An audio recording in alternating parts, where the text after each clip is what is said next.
अब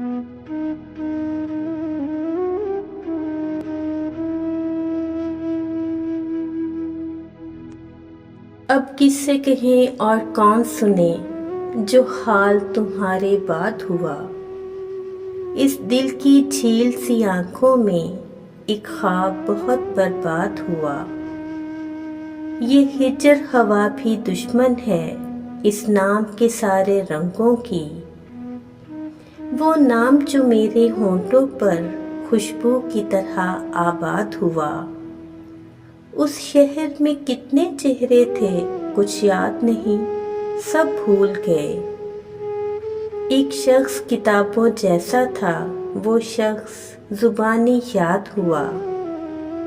बेनाम सताइश रहती थी इन गहरी सांवली आंखों में। ऐसा तो कभी सोचा भी न था, दिल अब जितना बेदाद हुआ।